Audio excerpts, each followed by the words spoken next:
peux vivre loin de toi, je suis isolé.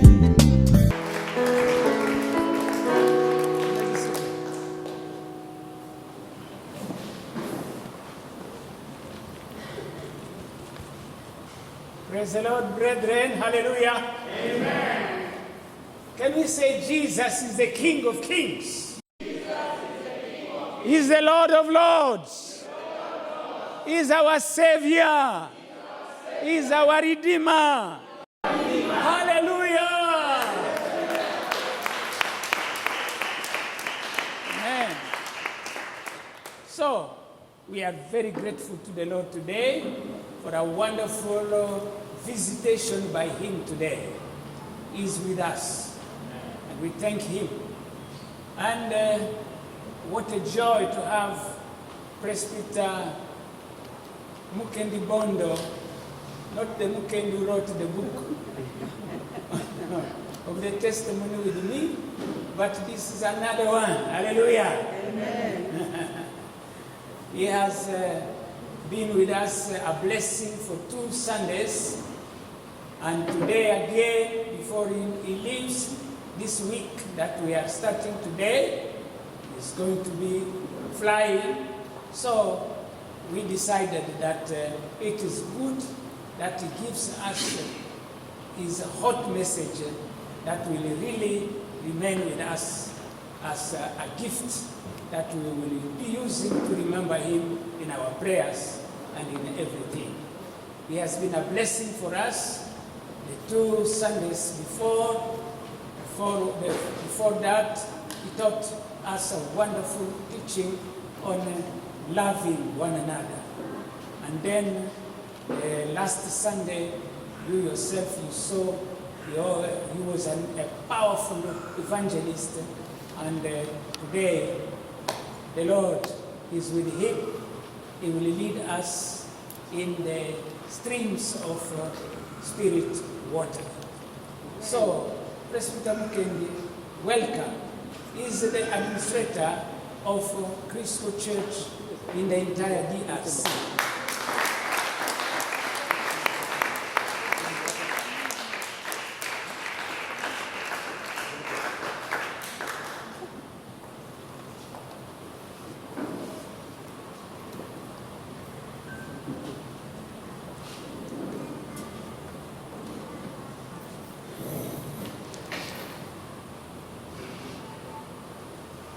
Bwana asifiwe. Bwana asifiwe tena. Nous bénissons le Seigneur Tunamshukuru Mungu qui nous donne encore cette occasion de nous retrouver ici ametupatia nafasi ya kukutana tena katika adhuhuri ya leo et nous retrouver autour de la parole de Dieu. na tukizunguka katika neno la Bwana.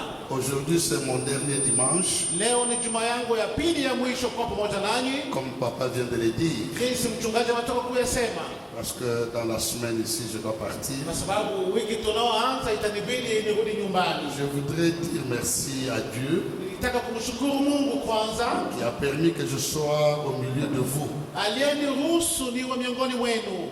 Et j'aimerais aussi dire merci à papa Nilitaka pia kumshukuru papa qui m'a donné l'occasion de me mettre ici devant pour partager la parole de Dieu. aliyenipatia fursa kuweza kusimama hapa na kuweza kugawanya neno la Bwana pamoja nanyi. Et je voudrais aussi dire merci à vous tous Na nikitaka pia kuwashukuru nyinyi nyote kwa jumla qui m'avez permis que je puisse être avec vous. mlieniruhusu niwe pamoja nanyi. Nous bénissons le Seigneur Tunamshukuru Bwana pour tout ce qu'il est en train de nous enseigner kwa yote anayotufunza sisi en tant qu'Église. kama kanisa Et lake. aujourd'hui, Na leo je ne serai pas loin, je ne serai pas long.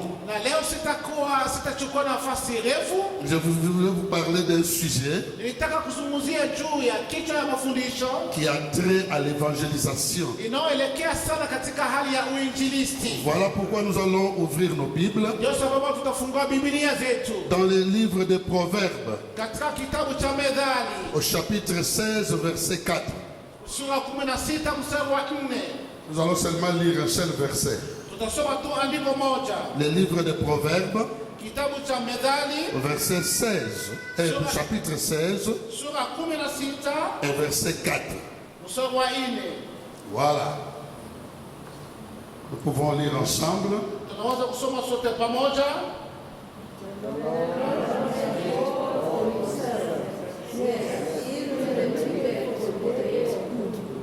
Voilà le contenu de ce verset. Hiyo ndio inakuwa ya muhimu iliyopatikana ndani ya hii andiko. La Bible présente Dieu comme le créateur. Biblia inatuonesha ya kwamba Mungu kama muumbaji. Et c'est vrai, c'est Dieu qui a créé toutes choses. Na ni kweli ni Mungu aliyeumba kila kitu. Mais avant que Dieu crée, Na kabla Mungu hajaumba, il avait toutes choses dans sa pensée. alikuwa na kila kitu katika mawazo yake. Et le but pour lequel il allait créer. Na lengo iliyomsababisha yeye kuumba. Voilà pourquoi on nous dit Na ndio kwa maana anasema que Dieu a créé toutes choses pour un but. Mungu aliumba kila kitu na lengo. Le but, c'est la raison d'être de quelque chose. Lengo ni ya kwamba iwe kuna sababu fulani. Laisse-moi donner un exemple. Wacha niupate mfano. Je tiens ici un micro. Ninashikilia microphone. Et ce micro a été inventé par quelqu'un. Na hii microphone iliweza kuundwa na mtu fulani. Mais avant qu'il puisse fabriquer le micro, Lakini kabla huyu mtu aumbe ama atengeneze, il avait cela dans sa pensée. alikuwa tayari ameitayarisha katika kichwa chake. Et c'est ça ce qui était dans sa pensée Na ile iliyokuwa katika mawazo yake, qu'il a concrétisé en inventant le micro. na akawaza sasa kuiweka ili ipate kuonekana kama microphone kabisa. Mais il n'a pas inventé le micro seulement pour seulement d'une manière pour seulement amuser la galerie. Yeye hakuweza kuumba microphone ili tu ipendeze kwa macho ya watu. Il a créé ce micro pour un but. Aliumba ule aliyekuwa anaweza kuumba microphone, aliumba na lengo fulani. Et le but du micro, Na lengo ya kuumba microphone c'est pour amplifier notre voix. na ili ya kwamba kusaidia sauti zetu zipae pahali parefu. C'est ça ce qui se passe maintenant. Na hiyo ndio kinachotendeka kwa sasa. Voilà la raison de ce micro. Na hiyo ndio sababu ya kuumba microphone. Dans ce passage biblique, Na katika hii andiko ya Biblia, on nous dit que Dieu a créé pour un but. na tunaona kwamba Mungu aliumba kwa lengo. Et nous devons connaître quel est le but de Dieu. Na lazima sisi tujue lengo la Mungu ni lipi. C'est très important. Ni jambo la muhimu. Parce que quand nous connaissons le but de Dieu, Tunapojua na kutambua lengo la Mungu, quand nous connaissons ce qui était dans la pensée de Dieu, tutakapojua na kutambua kilichokuwa ndani ya mawazo ya nous Mungu, allons connaître la valeur des choses que Dieu a créées. hapo ndio tutajua thamani ya vile vitu Mungu alivyoviumba. Alors, allons dans le livre d'Ésaïe, Tuende katika kitabu cha Isaya chapitre 43, 43 verset 7. mstari wa 7. Ésaïe 43, verset 7.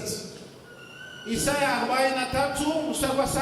La Bible dit ceci: Biblia inasema hivi: tous ceux qui s'appellent de mon nom, wowote atakayeitwa kwa jina langu, que j'ai créé pour ma gloire, niliyoumba kwa utukufu wangu, et que j'ai formé et que j'ai fait. na niliyotengeneza na kuumba. Tous ceux qui s'appellent de mon nom, Kila mmoja hujulikana kwa jina langu, tous ceux que j'ai créé pour ma gloire, niliwaumba wote na kuwafanya, tous ceux que j'ai formés wote niliyowafanya et que j'ai fait. na kwa ajili yao ya utukufu wangu. Quand nous revenons dans la langue où l'Ancien Testament était écrit, Tukirudia katika lugha ya mahali Agano la Kale ilivyoandikwa, l'Ancien Testament est écrit dans Hébreu. katika kitabu cha Agano la Kale, katika kitabu cha Waebrania, Ce livre d'Ésaïe a été écrit en hébreu. hii kitabu cha Isaya iliweza kuandikwa kwa Kiebrania, Chaque mot a une signification. na kila neno ina maana lake. Il y a 3 mots ici. Hapo kuna maneno matatu. Il y a le mot créer, Kuna neno kuumba il y a le mot former na kutengeneza, et il y a le mot faire. na neno kutenda. Apparemment, c'est la même chose. Ukitazama unaona ni maneno yanaambatana. Je peux dire Dieu a créé. Ninaweza kusema Mungu akaumba. Je peux dire Dieu a formé. Nikasema Mungu akatengeneza. Je peux dire Dieu a fait. Nikasema Mungu akatenda. Apparemment, c'est la même chose. Na haya yote ukayatazama, Mais quand nous rentrons dans la langue hébreuse, lakini tukiingia katika lugha ya Kiebrania, ce n'est pas la même chose. utakutana ina utofauti. Alors, qu'est-ce qui se passe? Nini kilichotendeka? La première chose, Jambo la kwanza, Dieu a créé. Mungu akaumba. La création veut dire Kiumbe na maanisha la conception. ya kwamba jinsi Mungu alivyochukua Il a eu l'idée. akachukua mawazo na Ça, fikira. c'est dans la pensée de Dieu. Hiyo iliyokuwa ndani ya mawazo ya kimungu. Dieu a commencé à concevoir Mungu kwanza anaweza kuchukua mambo kwa akili yake mwenyewe. l'homme dans sa pensée. Akamchukua binadamu katika mawazo yake. Je ne peux pas entrer en profondeur de cela. Sitataka niingie kwa makini. Mais la deuxième chose, Jambo la pili, on nous dit qu'il a formé. tunaona kwamba akatengeneza. Après avoir créé, Baada ya kuumba, après avoir conçu dans sa pensée, baada ya kuweza kuweka kwa mawazo yake, maintenant il a formé. ya kwamba tena akatengeneza. Former veut dire Inamaanisha modeler, yani kwa kuweza kwa mahali moja, donner une forme. kuweza kuipatia sura. C'est ça ce qui se passe dans la Bible. Na ndicho kinachopatikana katika Biblia. Dans Genèse chapitre 1, Katika kitabu cha Mwanzo sura ya kwanza, Dieu dit, Mungu akasema, créons l'homme à notre fanye image. binadamu kwa mfano wetu. Ça c'était dans sa pensée. Hiyo ilikuwa ndani ya mawazo yake. Mais dans Genèse chapitre 2, Lakini katika Mwanzo sura ya au pili, verset 7, mstari wa 10 on nous dit mstari wa que Dieu forma l'homme de la poussière de na la Biblia terre. inatuambia kwamba Mungu akaumba binadamu kutokana na udongo. Il commença à modeler le corps de Akaanza l'homme. kutengeneza mfano ya binadamu na udongo. C'est ça la deuxième étape. Hiyo ndio inakuwa hatua ya pili. Deuxième étape de former. Hatua ya pili ya kuweza kutengeneza. Il forma l'homme, le corps de la poussière de la terre. Akatengeneza mwanadamu kupitia mavumbi ya Et udongo. il souffla Na akaweka pumzi yake. son souffle dans ce corps. Akaweka pumzi ya kimungu ndani ya binadamu. Et quand le souffle de Na Dieu wakati pumzi ya Mungu a rencontré le corps ilipokutanana na mwili ya qui binadamu venait de la poussière, iliyotoka ndani ya udongo, vous avez le souffle de Dieu unaona sasa pumzi ya Mungu, et vous avez le corps unaona kuwa na mwili qui vient de la poussière. inayotoka udongoni. Et quand les deux se Na rencontrent, wakati haya mawili il y a yanaambatana, eu une troisième chose qui s'est créée. ikakuwa na kitu ya tatu kilichotokea. C'est l'âme de l'homme. Sasa hiyo nafsi ya binadamu, Voilà pourquoi l'homme a trois parties. ndio kwa maana mwanadamu ana viungo vitatu. Il a l'esprit, Ana roho, c'est-à-dire le souffle de Dieu qui est en ya train, kwamba ile pumzi ya Mungu aliyoweka ndani est yake devenu l'esprit de l'homme. ikakuwa sasa ile nafsi ya binadamu Et il a le corps. na ana mwili. Mais entre le corps et l'esprit, Lakini katikati ya mwili na roho il y a l'âme. kuna nafsi. Voilà comment Dieu a formé l'homme. Hivyo ndivyo Mungu aliumba binadamu. Mais le passage nous dit, Lakini maandiko yanatuambia, il a aussi fait. lakini tena akatenda. Faire veut dire quoi? Akafanya nini? C'est donner à l'homme la capacité d'accomplir la tâche pour laquelle il l'a créé. Akampatia mwanadamu uwezo na nguvu na mamlaka ili afanye kile yeye Mungu alimsababisha kukua. L'homme qui a fait le micro, Ule mwanadamu ule aliyeumba microphone il a conçu le micro, aliweza kuifikiria kwanza, il a modélé le micro, akaweza kuitengeneza na kuifikiria mais vile il a itashikwa. donné à ce micro la capacité Lakini akapatia microphone uwezo d'être utilisé. ya kuweza kutumiwa. C'est cela Kwa hivyo que nous voyons dans ce passage tunaona katika hii andiko d'Ésaïe chapitre 43 hii Isaya sura yake au verset 43 7, mstari wa 7, où la Bible dit, Biblia inasema Dieu a créé, Mungu akaumba, il a formé akatengeneza et il a fait. na akatenda. Pourquoi? Kwa nini? Voilà la question. Hiyo ndio swali, Et le même verset répond à la question.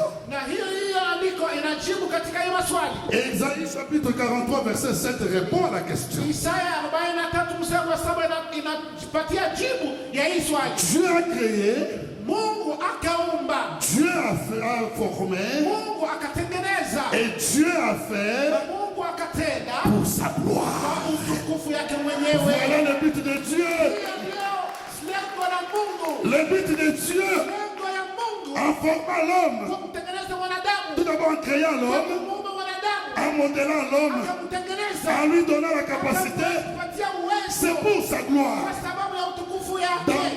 d'autres versions de la Bible, katika tafsiri nyingine ya Biblia, et surtout dans la version anglaise, zaidi katika tafsiri ya Kiingereza, il est dit, imesema Dieu a créé tout pour lui-même. Mungu aliumba kila kitu kwa sababu yake mwenyewe. L'homme a été créé Mungu akaumba non mwanadamu pour lui-même, kwa si kwake mais mwenyewe, l'homme a été créé lakini aliumbwa pour Dieu. kwa Mungu. Dieu a créé l'homme pour Mungu lui-même. aliumba mwanadamu kwa sababu yake mwenyewe. C'est comme quelqu'un, Ni kama mtu il fabrique une voiture, anatengeneza gari, mais il dit, anasema cette voiture, hii gari je l'ai fabriquée nimeitengeneza non pas pour les clients, sio kwa watu kuinunua, non pas pour d'autres personnes, kwa watu wengine, mais pour lakini moi-même. kwa mimi mwenyewe. C'est cela, bien-aimé.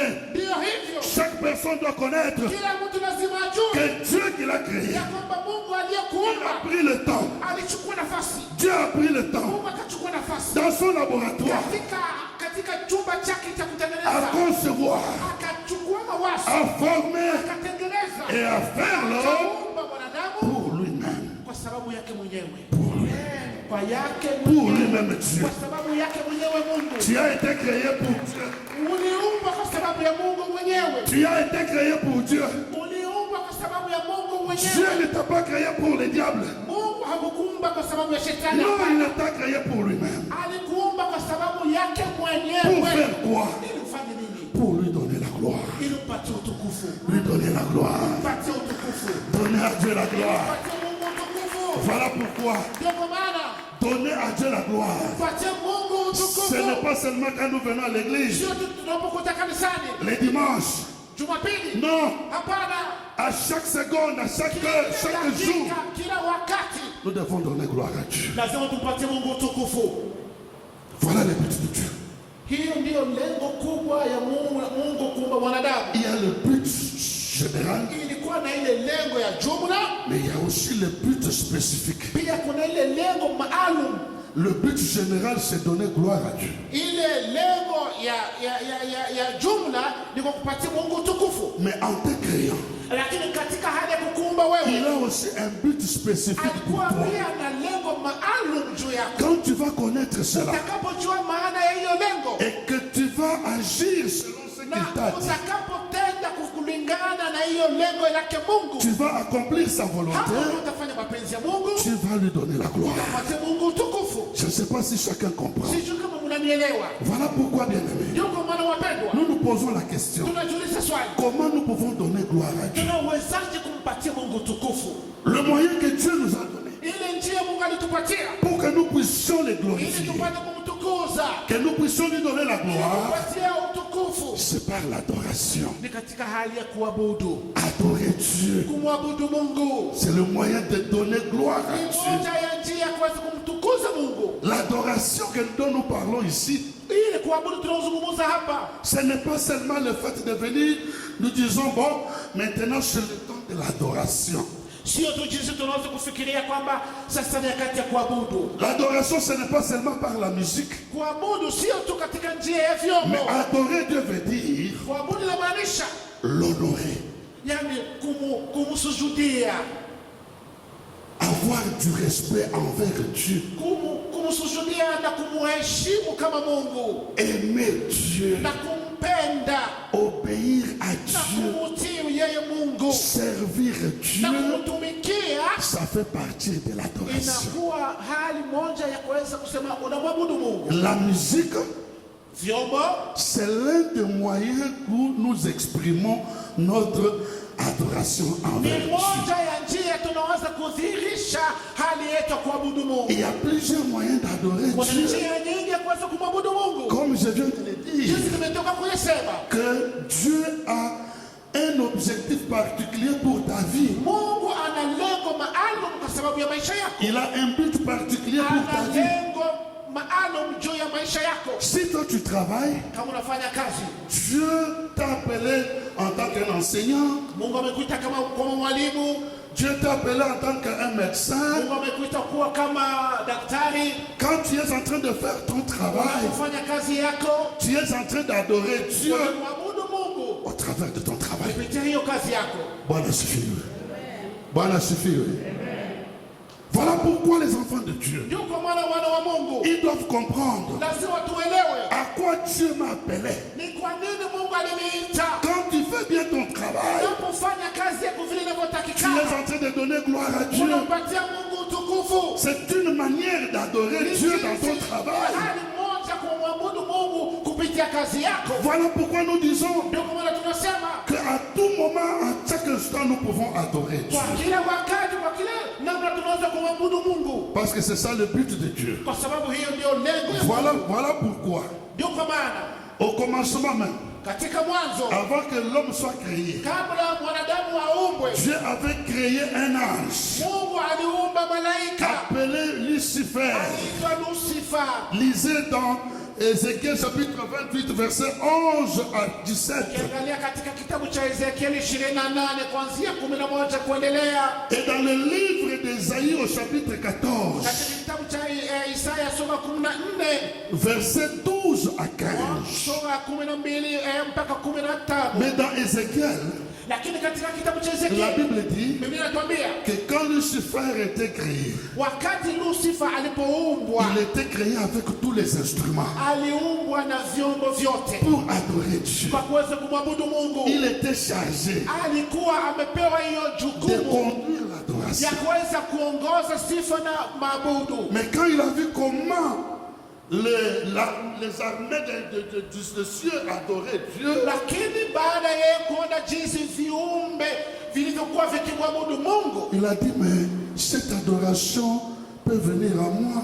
akasema si mimi kuabudu sinaanza kwa ni mimi ndio niabudiwa hivyo. Voilà pourquoi il a eu l'idée. Ndio kwa maana akafikiria Et moi aussi, ya kwamba mimi je pia vais monter à la montagne de l'Éternel katika mlima wa Bwana, et je prendrai la place de Dieu nitachukua nafasi ya Mungu, et je deviendrai Dieu nitakuwa Mungu pour que je reçoive cette ili pia adoration. mimi nipate ile maabudu. Il a touché à la gloire de Dieu Akaenda akaguza utukufu wa Mungu et Dieu l'a chassé.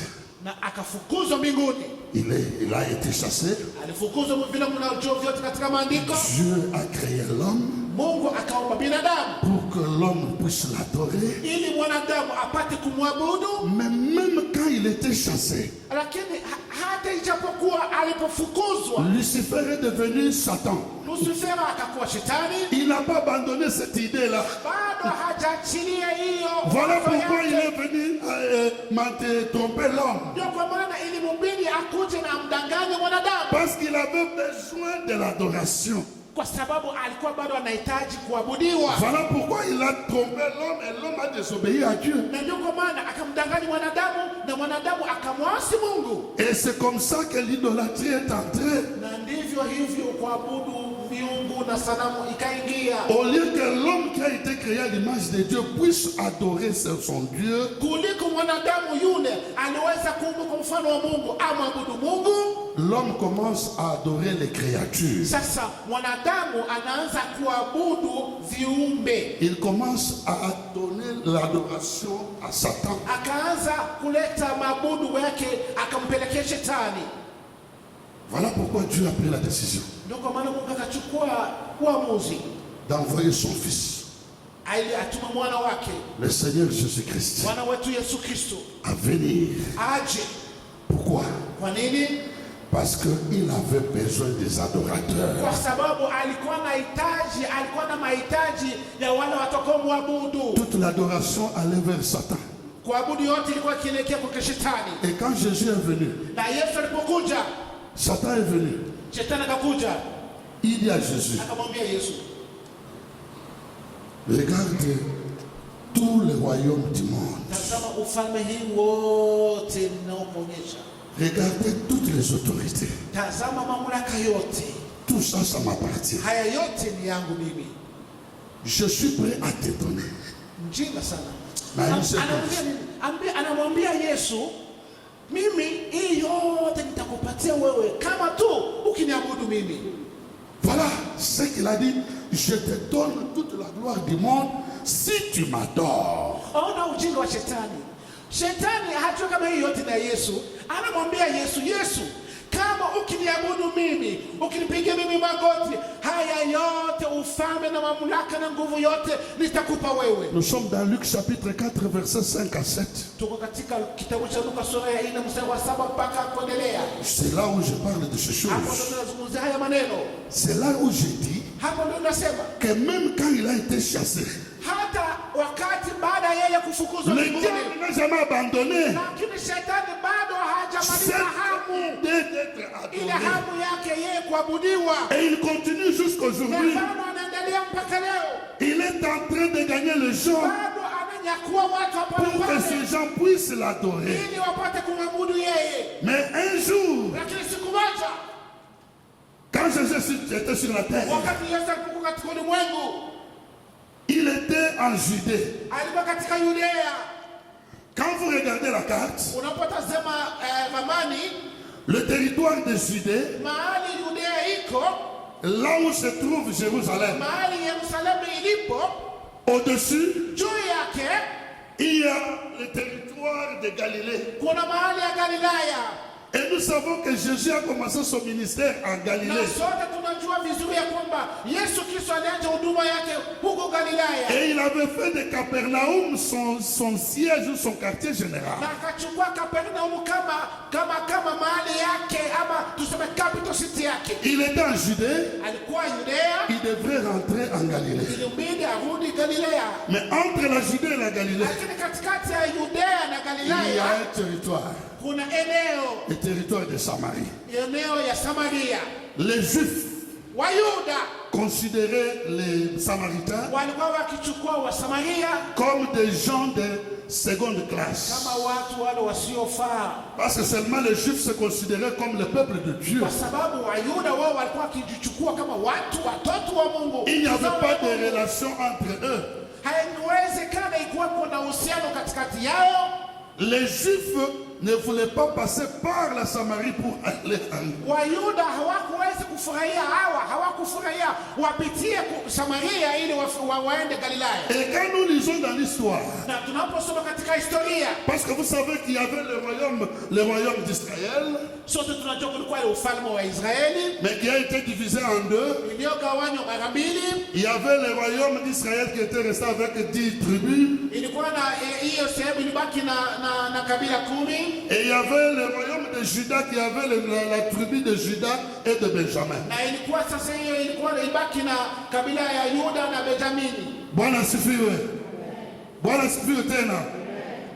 J'explique ceci pour que les gens comprennent. Ninawapatia haya maelezo ili mupate kuelewa. Alors, quand le royaume d'Israël a péché, Wakati ufalme wa Israeli ilipotenda dhambi, Dieu a envoyé le roi d'Assyrie Mungu akatuma mfalme wa Asiria et il les a pris tous. na akawakomba Il wote, les a emmenés chez lui. aliwapeleka kwake Et en Samarie, katika il Samaria, appelait d'autres peuples, akaita watu makabila nyingine de Babylone et wa d'autres, Babilonia, et il les a implantés là-bas. wote akawaweka hapo, Et chaque peuple est venu avec son Dieu. na kila taifa ikakuja na Mungu wake. C'est-à-dire, ils adoraient les idoles. Inamaanisha walikuwa wakiabudu miungu, Ils ne connaissaient pas le vrai Dieu. hawakujua Mungu wa kweli. Mais voilà pourquoi Jésus, Kwa sababu Yesu il devait passer par là. ilibidi apitie hapo, Parce qu'il connaissait sa mission. kwa sababu alijua kazi iliyomtuma akuja kufanya. Quand on vous envoie en mission, Unapotumwa katika mishoni, tu dois connaître le but de ta mission. lazima ujue lengo ya kazi uliyotumwa. Jésus savait Yesu alijua que son Père l'a envoyé ya kwamba baba yake alimtuma pour chercher des adorateurs. ili atafute wale watakaomwabudu, Et il devrait avoir des gens en Samarie na ilibidi pia Wasamaria wakuwepo. qui devaient gagner Wale watu ilibidi awaokoe pour qu'ils deviennent des adorateurs ili de wakuwe Dieu. watu wa kumwabudu Mungu. Bien-aimés, dans un pays, Wapendwa, katika kila nchi il y a l'armée. kuna jeshi.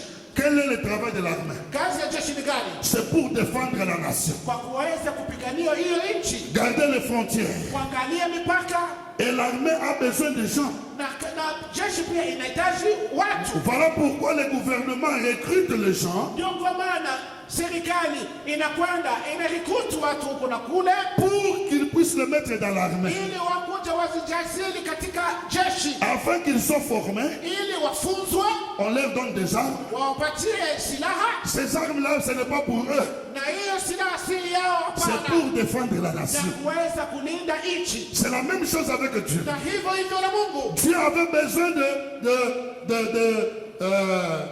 des adorateurs, Mungu alihitaji wale watakao mwabudu, des gens qui pouvaient l'adorer. wale wabidi wapate kumwabudu. Et Jésus rencontre cette femme. Na sasa Yesu akakutana na mwanamke. Cette femme qui avait une mauvaise vie. Huyu mwanamke alikuwa na maisha mabaya. Jésus les Yesu rencontre akakutana naye. et commence à parler avec elle. Akaanza kuongea naye. Et quand il a parlé avec elle, Akaanza kuongea naye. c'est ça ce que nous appelons, il était en train de gagner cette femme. Na inamaanisha kwamba alikuwa akitafuta kumwokoa huyu mwanamke. C'est l'évangélisation. Alikuwa akifanya kazi ya uinjilisti. Jésus était en mission. Yesu alikuwa katika kazi Et il dit yake. à cette femme, Na akamwambia mwanamke, quand cette femme lui a dit, wakati mwanamke alipomwambia, oh mais nous adorons sur cette montagne. Bwana, sisi ni Wasamaria, sisi tunaabudu katika milima.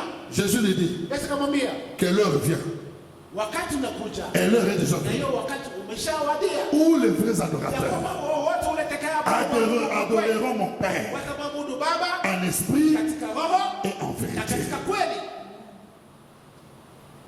Mon Père a besoin de vrais adorateurs. Baba yangu anahitaji wale watakaomwabudu katika roho ya kweli. Il voulait dire à cette femme, Alikuwa anamaanisha nini kwa mon mwanamke? Père m'a envoyé Kwamba baba yangu pour amenituma chercher des adorateurs. kutafuta wale watakaomwabudu. Ceux-là qui peuvent l'adorer Wale wanaweza kumwabudu en esprit. katika roho. Pourquoi en esprit? Kwa nini katika roho? Parce que Dieu est esprit. Kwa sababu Mungu ni roho. Et en vérité, Kwa kweli, pourquoi en vérité? nini kwa kweli? Dieu est Kwa vérité. sababu Mungu mwenyewe ni kweli. Dieu est vrai. Mungu ni kweli. Voilà ceux-là que Dieu Hiyo ndio sababu Mungu est en train de chercher. alikuwa akitafuta. Alors bien aimé, Mpendwa, comment avoir des adorateurs? tutawezaje kupata wale watu wa kuabudu Mungu? Jésus dit à la femme, Yesu akamwambia mwanamke, il dit le salut akasema wokovu vient des Juifs.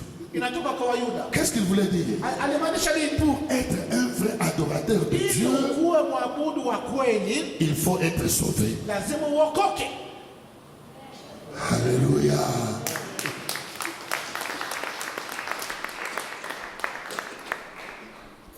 La femme dit qu'elle adorait, je ne sais pas quel Dieu. Huyu mwanamke alijaribu kumwambia Yesu kwamba Yesu ndiye alikuwa akiabudu Mungu wa wapi huko milimani. Mais Jésus lui dit, Yesu akamwambia, pour adorer le vrai Dieu, kwa kumwabudu Mungu wa il kweli faut être sauvé. inakubidi uokoke. Mais pour être sauvé, Ili uokoke, comment quelqu'un peut être sauvé? unawezaje kupata wokovu? Il faut écouter l'évangile. Lazima kusikia Injili. Alléluia. Pour être sauvé, Kwa kuokolewa, il faut écouter l'évangile. inabidi usikie Injili. Voilà pourquoi je dis, Ndio kwa maana nasema le but de l'évangile, lengo la Injili, parce qu'il y a plusieurs évangiles, kwa sababu kama unajua nyote kwamba kuna aina nyingi ya Injili, mais nous parlons de l'évangile du royaume de Dieu. lakini sisi tunaongea kuhusu Injili ya ufalme wa Baba. Le but de l'évangile du royaume de Dieu, Lengo ya Injili ya ufalme wa Mungu c'est de transformer ni kugeuza watu, kutransform people, les pécheurs kuwabadilisha watenda dhambi en vrais adorateurs ili de Dieu. wakuwe wenye kuabudu Mungu. Voilà le but de l'évangile. Hiyo ndiyo lengo ya uinjilisti. Quand nous allons pour prêcher l'évangile, Tunapokwenda kuhubiri Injili, nous devons avoir la même pensée que Jésus. lazima tuwe na mawazo moja kama Yesu mwenyewe. Ces gens Hawa watu sont des pécheurs ni watenda dhambi et ils adorent notre Dieu. na wanaabudu Mungu mwingine, Mais par l'évangile, lakini kupitia nous Injili devons les transformer lazima tuwabadilishe à devenir ili des wawe adorateurs de wenye Dieu. kumwabudu Mungu wa kweli. Et je vais terminer. Nataka kumalizia nikisema, Pourquoi Dieu a besoin des adorateurs? kwa nini Mungu anahitaji worshipers? La première raison, Jambo la kwanza, parce que c'est lui le créateur du ciel et le créateur de toutes kwa choses. sababu yeye ndio muumba wa kila kitu. Deuxième raison, Jambo la pili, tout ce qui est sur la terre. yote yaliyo katika ulimwengu, Je suis dans Psaume 24, verset 1. niko katika kitabu cha Zaburi 24 mstari wa kwanza. Appartient à Dieu. Yote ni yake Bwana. C'est-à-dire Dieu veut que tout ce qu'il a créé Na Mungu anataka chochote kile yeye alichoumba puisse l'adorer. iwe ya kumwabudu Et je yeye. donne seulement ces deux raisons. naleta tu hizo sababu mbili. Dieu a besoin des adorateurs. Mungu anahitaji wenye kumwabudu. Il y a encore beaucoup de personnes qui sont là dehors, Bado kuna watu wengi huko nje qui n'adorent pas Dieu. wenye hawamwabudu Mungu. Dans nos familles, Katika familia zetu, dans nos communautés, katika community zetu sont là. wako wengi Et Dieu a besoin d'eux. na Mungu anawahitaji. Regardez les chaises qui sont vides. Tazama hizi viti zilizo empty. Dieu veut que ces chaises soient remplies des Mungu anataka adorateurs. hizi vitu zijae na wenye kumwabudu. Je pense que vous êtes d'accord avec moi. Kitu nakubaliana na nyinyi. Dieu veut que toutes ces chaises ici Mungu anataka hizi viti soient remplies des vrais adorateurs. zijazwe na wenye kumwabudu Mungu Mais katika qui kona va kwetu. chercher ces personnes? Ni nani yule atakayekwenda kuwatafuta? C'est vous et moi. Ni nyinyi na mimi. Comme Jésus l'a fait. Jinsi Yesu mwenyewe alitenda. Jésus a gagné cette femme. Mungu aliweza kumwokoa huyu mwanamke. Et quand il a gagné cette femme, Na baada ya kumwokoa huyu cette mwanamke, femme est allée aussi chercher d'autres na personnes huyu mwanamke akaenda pia kutafuta watu wengine pour qu'ils deviennent des adorateurs. ili wakuwa pia wenye kuabudu. Laisse-moi vous dire une chose. Wacha niwaambie kitu Je kimoja. voudrais terminer. Nataka kumaliza Que l'adoration, ya kwamba kuabudu qui a commencé au ciel, iliyoanza huku mbinguni, et Dieu veut que sur la terre qu'il y ait des adorateurs. na Mungu anapenda pia hapa katika ulimwengu tukuwe pia na wenye kumwabudu. Cette adoration va continuer Hiyo kuabudu lazima itaendelea jusqu'à un jour. mpaka siku moja. Un jour. Siku moja Je vais faire seulement le résumé d'Apocalypse 4, 5 et 7. nataka kuweka kwa ufupi kitabu cha Ufunuo sura 4:5 kuendelea. Jean dit, Yohana anasema la porte s'est ouverte ya kwamba mlango umefunguka et il voit. na akatazama, Il y avait une salle, ilikuwa na ukumbi, la salle du trône. ilikuwa ukumbi katika kiti cha enzi cha Et Baba, quelqu'un était assis. na mtu alikuwa ameketi katika kiti cha enzi. Quelqu'un était assis. Mtu alikuwa ameketi Et il y avait les 4 êtres vivants. na ilikuwa na viumbe 4 vilivyo hai. Qu'est-ce que les 4 êtres vivants faisaient? Hivi viumbe vilivyo hai vilikuwa vikifanya La nini? Bible dit qu'ils adoraient. Biblia inasema kwamba walikuwa wakiabudu. Il y avait aussi les 24 vieillards Ilikuwa pia na wazee 24 qui adoraient. pia walikuwa wakiabudu. La seule activité dans la chambre du trône, Katika hiyo kiti cha Baba c'est l'adoration. ni kuabudu. Et il a vu Akatazama, un agneau, akaona mwana kondoo, agneau immolé, mwana kondoo wa Mungu qui était là. aliyekuwepo. Et la Bible dit, Na Biblia inatuambia les 4 êtres vivants hawa viumbe 4 vilivyo hai et les 24 vieillards, na wazee 24 ils adoraient. walikuwa wakimwabudu, kumsujudia Bwana. Et dans Apocalypse chapitre 5, Na katika kitabu cha Ufunuo sura yake ya 5 la Bible nous dit Biblia inatuambia qu'il a vu aussi des anges aliona pia malaika qui étaient en train d'adorer. walikuwa wakimwabudu Mungu. Est-ce que quelqu'un comprend? Je, mnanielewa? Les 4 êtres vivants, Viumbe 4, les 24 vieillards, wazee 24 en train d'adorer. walikuwa wakimwabudu Mais Mungu. maintenant, il y a un autre groupe. Pia kuna kikundi kingine, Troisième groupe, kikundi cha 3 ce sont les anges ni malaika wa Bwana, en train d'adorer. walikuwa pia wakimwabudu Bwana. Et un autre quatrième groupe, Na kikundi cha 4 la Bible dit, Biblia inatuambia Jean a vu toutes les créatures akaona viumbe vyote qui sont dans les cieux, waliokuwa juu mbinguni sur la na terre, chini ya ulimwengu, sous la terre, chini ya ardhi, dans les eaux, ndani ya maji, en train wote d'adorer. wakimwabudu Alléluia! Haleluya! Alléluia! Haleluya! Ça, c'est le quatrième groupe. Hii ilikuwa kikundi cha 4. Et Apocalypse chapitre 7. Na Ufunuo sura yake ya 7 Cinquième. inakuwa kikundi cha 5.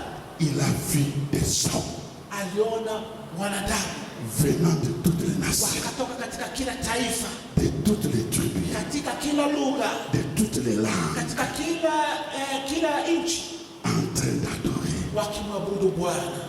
Ce sont toutes ces personnes qui sont gagnées Ni wale wote waliookolewa par l'évangélisation. kupitia uinjilisti. Un jour, Siku moja nous allons nous retrouver tutakutanana pamoja nao dans la salle du trône. katika hiyo ukumbi iliyo mbele ya kiti cha enzi cha Baba. Et ce jour-là, Na hiyo siku pendant que nous adorons, tutakapokuwa tukimwabudu, quelqu'un viendra. mtu atakuja, Il viendra auprès de toi atakuja karibu na wewe pour te dire kwa kukuuliza merci. asante. Si je suis ici Kama niko hapa en train d'adorer, nikimwabudu Bwana, c'est parce qu'un jour ni kwa sababu siku moja wewe tu as gagné mon âme uliokoa nafsi yangu pour Christ. kwa Kristo. Tu m'as prêché, Ulinihubiria mimi, tu m'as évangélisé. ulinihubiria, ulinipatia kazi ya uinjilisti. C'est pour cela que je suis Ndio ici. sababu nimepatikana hapa. Est-ce que quelqu'un comprend cela? Je, unanielewa? Que les jours où nous serons dans la salle, Siku moja tutakuwa katika ukumbi, tu seras dans la joie utakuwa ndani ya furaha de voir quelqu'un kuona kuna mtu venir akikuja et te dire akikwambia merci. asante, Parce que à cause de toi, kwa sababu yako moi aussi je suis ici. mimi pia nimepatikana hapa. À cause de toi, Kwa sababu ya wewe moi aussi je suis ici. mimi pia niko hapa. Parce que tu m'as Kwa présenté Christ. sababu ulinionyesha Kristo, Tu m'as prêché ulinihubiria pour que je devienne aussi un nikuwe adorateur. pia mtu wa kuabudu Mungu. Et nous avons commencé cette adoration sur la terre. Na tulianza hiyo mabudu huku chini, Et aujourd'hui, na leo nous sommes ici. niko hapa mbele yenu, Et tu seras dans la joie. na wewe pia utakuwa na furaha, Tu seras dans la joie. utakuwa na furaha Parce que tu as eu à faire un travail. kwa sababu ulifanya kazi. Bien-aimé, Wapendwa, voilà ce que le Seigneur nous dit aujourd'hui. hiyo ndio Bwana alitaka tupate katika mchana wa leo. Nous avons un travail Tuna kazi d'aller, kwenda de chercher des adorateurs. tafuta wenyewe watakao mwabudu Bwana, Tous ceux-là qui sont dans l'idolâtrie. wale wote wako katika kuabudu sanamu. Comme maman nous vient de nous donner les témoignages ici. Vile mama ametoka kutupatia ushuhuda Il y a hapa, encore des gens qui sont dans des coutumes et dans les traditions. kuna watu wako ndani ya mambo ya ukabila. Nous devons leur présenter Christ. Lazima tuwaoneshe Kristo, Nous devons les gagner lazima tuwapatie neno ili wakuje kwa afin Kristo, qu'ils deviennent aussi des adorateurs. ili wao pia wao wenye kuabudu Bwana, Afin qu'un jour, ili siku moja nous puissions nous retrouver sote tupatikane huko juu dans mbinguni du royaume. mbele ya kiti cha enzi Mais cha tu Baba. peux te poser la question. Unaweza kujiuliza swali, Mais comment je peux gagner une âme? ninawezaje kuokoa nafsi? C'est là où je termine. Hapo ndio nataka kuwekea Regardez nanga. comment Jésus a gagné cette âme. Unaona vile Mungu Yesu aliokoa nafsi ya huyu mwanamke. La Bible dit, Biblia inasema dans Proverbe chapitre 11, katika Methali sura 11 verset 30, kutoka 30, que ceux qui gagnent les âmes wale wanaookoa na nafsi sont sages. wako wenye hekima, Ceux qui gagnent les âmes wale wanaookoa nafsi sont sages. wako na hekima. Quand Dieu te donne l'occasion Wakati Mungu anakupatia fursa de te retrouver avec quelqu'un, ya kukutana na mtu, comment il y a plusieurs méthodes. kuna njia nyingi sana Comment tu peux le faire? jinsi gani unaweza kuyaenenda. Tu peux gagner quelqu'un par ton propre témoignage. Unaweza kuokoa mtu kupitia ushuhuda yako mwenyewe. Comment tu es devenu chrétien? Unawezaje ama umekuwaje Mkristo? Dans 5 minutes seulement, Dakika 5 tu tu peux dire à quelqu'un unaweza kumwambia mtu qui tu étais avant que tu rencontres Jésus. nani ulikuwa au uko mbeleni kabla hujakutana na Yesu Kristo. 2. Jambo la pili, Comment tu as rencontré Jésus? jinsi kama ukutana na Yesu. Et 3. Na ya tatu, Depuis que tu as rencontré Jésus, tangu umekutana na Yesu, qu'est-ce que tu es devenu? umekuwa mtu na Ton mtu aina propre gani? témoignage. Ushuhuda yako mwenyewe Tu peux gagner quelqu'un. unaanza kuokoa nafsi ya huyo mtu.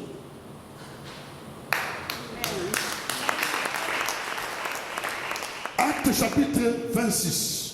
Matendo ya Mitume 26, Paul Paulo était devant le tribunal. alikuwa mbele ya hukumu. Quand on lui a demandé maintenant de se défendre, Wakati waliomba sasa ajitetee, il a donné son propre témoignage. alitoa ushuhuda yake mwenyewe. Allez lire cela. Nenda usome Il nyumbani. a dit qui il était. Alijitetea akisema yeye mbeleni alikuwa nani? J'étais un persécuteur. Nilikuwa mtesi wa kanisa. Et il dit comment il a rencontré Jésus. Na akajieleza jinsi gani alikutana na Yesu. Et qu'est-ce qu'il est devenu après? Na baada yake akakuwa nani? Et le roi qui était là, Na ule mfalme aliyekuwepo il lui dit, akamwambia Paul, Paulo, tu veux me convertir maintenant pour que je devienne aussi chrétien. unataka pia kunifanya nikuwa pia mwokovu? Nous devons utiliser tous les moyens Lazima tutumie njia zote que Dieu nous donne ile Bwana ametupa pour que nous puissions prêcher ili Christ. tumtangazie Yesu. Le roi a compris Mfalme alielewa que non, ça ce n'est pas une ya kwamba défense. hiyo si kujitetea. Mais cet homme est en train de prêcher. Huyu mtu ananihubiria mimi. Voilà, il a dit, mais tu veux que moi je suis devenu chrétien? Mimi kuwa Mkristo? On peut aussi le faire d'une autre manière. tunaweza kufanya kwa njia tofauti. Quand vous rencontrez quelqu'un, Unapokutana na mtu, montre-lui les besoins du salut. umuoneshe umuhimu wa wokovu. Montre-lui que nous sommes tous des pécheurs Umuoneshe ya kwamba sote ni watenda dhambi et les péchés nous privent de la gloire na de Dieu. dhambi inatukosesha kuona utukufu wake Bwana. Romains chapitre 3, verset 23. Warumi sura ya 3 mstari 23. Tous ont péché Wote tulitenda dhambi et sont privés de la na gloire de Dieu. kupungukiwa na utukufu wa La Bwana. deuxième chose, Jambo la pili, dites-lui umwambie que de toi-même, na kupitia wewe mwenyewe tu ne peux pas te sauver. huwezi kujiokoa. Non. Hapana. 3.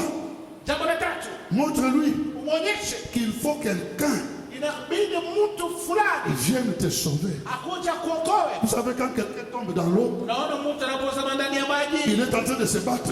hajua kuogelea, anataka De kujiokoa, lui-même, il ne peut pas na sortir. yeye mwenyewe hawezi kutoka ndani ya Il bahari. faut qu'il y ait quelqu'un Inabidi uwe ule anajua qui kuogelea, entre dans l'eau akuje ingie ndani ya maji pour les sauver. na amwokoe ndani ya hiyo C'est hali. ça ce qui se passe. Ndicho kinachotendeka. Il faut lui dire Unapokumwambia que Jésus, ya kwamba Yesu il est mort alikufa et il est ressuscité na akafufuka pour sauver les pécheurs. kuokoa watenda dhambi. Et la quatrième chose, Jambo la nne, lui dire mwambie que pour être sauvé, ili uokoke il faut croire. inaomba uamini, Tu dois accepter lazima ukubali Jésus Yesu dans ta vie ndani ya maisha yako comme ton sauveur kama Bwana et comme ton na Seigneur. mwokozi wa maisha Tu yako. peux le faire dans 5 minutes Unaweza kufanya kwa dakika 5 tu et tu peux amener quelqu'un na à unaweza Christ. kuleta mtu kwa Kristo. Que Dieu vous bénisse. Bwana awabariki, Que Dieu vous bénisse. Mungu awabariki. Voilà le message Hiyo ndio ujumbe que Dieu nous donne ce matin. Bwana alitupatia udhuri ya leo Nous comprenons le but de Dieu ili tupate kumwelewa Mungu et nous savons qu'est-ce que nous devons na faire. tujue nini la kufanya. Je voudrais que nous puissions nous lever. Nataka tusimame sote juu, Que nous puissions nous lever sote tusimame et que chacun dise à Dieu, na kila mmoja uende mbele ya Bwana. Seigneur, tu m'as créé pour un but. Umwambie Mungu, Bwana, nimetoka kusikia ya kwamba uliniumba na lengo. Aide-moi à connaître quel est le but de ma vie. Unisaidie nijue na kutambua lengo langu ni ipi, Et montre-moi comment je peux te donner la gloire. na unionyeshe jinsi gani ninaweza kupatia utukufu. La deuxième chose, Jambo la pili, demande à Dieu umwambie Mungu de te donner la puissance akupatie nguvu afin que tu puisses aller prêcher ili l'évangile uende ubiri injili, et que tu puisses gagner des âmes qui deviendront des adorateurs. ili de upate Dieu. kuokoa nafsi hizo, nafsi zitakaokuwa nafsi za kuweza kumwabudu Mungu. Voilà les deux choses pour lesquelles nous allons prier. Hiyo ndio mambo mawili. Je voudrais que tu lèves, que chacun lève ses mains maintenant Nyosha mikono yako juu. et que chacun commence à parler à Dieu. Commence à parler à Dieu. Zungumza na Bwana sasa. Commence à prier. Acha kuomba sasa. Commence à dire à Dieu, Zungumza na Bwana. merci Mwambie asante Bwana. parce que tu m'as parlé aujourd'hui. Sababu umeninenea leo. Aide-moi Seigneur Nisaidie à Bwana. connaître quel est le but de ma vie. Kujua lengo ya maisha yangu. Pourquoi tu m'as amené Kwa nini umeniita? dans ce monde? Ndani ya hii ulimwengu. Pourquoi je suis Kwa chrétien? nini mimi ni Mkristo? Aide-moi à comprendre cela. Nisaidie Bwana. Commence à dire à Dieu Acha kuongea na Bwana. que le Saint-Esprit Acha Roho te Mtakatifu. donne la révélation aujourd'hui. Akupatie ufunuo. Parle à Dieu. Mwambie Mungu. Donne à dire à Dieu Mwambie Bwana. de te donner la puissance Patia nguvu. qui va t'aider Itakusaidia d'aller kwenda et de gagner les âmes kuweza kuokoa qui nafsi seront des adorateurs de Dieu. ya kuabudu Bwana. Parle à Dieu bien-aimé. Mwambie Bwana. Élève ta voix. Élève ta voix. Nyosha sauti. Élève ta voix. Et parle à Dieu. Ongea na Bwana. Dieu est là. Mungu yuko. Dieu nous a parlé. Ametuita. Aujourd'hui, Leo. Dieu veut que tu sois Mungu anapenda hivi. quelqu'un qui ira Kwa wenye tutakao pour kwenda. faire d'autres personnes Kufanya watu wengine. des adorateurs. Wenye kumwabudu. Il y a beaucoup de personnes. Kuna watu wengi. Nous allons prier. Tutaomba. Nous allons prier Tutaomba. afin que toutes ces personnes Ili wale watu wote. qui sont dans les liens du péché, Wako katika dhambi. qui sont dans les traditions, Ndani ya hali ya qu'ils soient upotevu. libérés. Wapate kuokolewa. Qu'ils soient libérés. Funguliwe. Oh Seigneur, Bwana. Seigneur, nous t'invoquons aujourd'hui. Envoie ton esprit. Envoie ta puissance. Libère. Libère. Libère. Ceux qui sont dans le péché. Ceux qui sont dans l'ignorance. Ceux qui sont dans la tradition. Dans les coutumes. Les adorateurs des idoles. Les adorateurs des idoles. dans nos familles, wako ndani ya familia qu'ils zetu, sont au milieu de nous, wako miongoni mwetu, qu'ils soient libérés, wakombolewe, qu'ils soient libérés. wakombolewe, Au nom de Jésus, katika jina la au Yesu, nom de Jésus, katika jina la au Yesu, nom de Jésus, katika jina la Yesu. libère-le.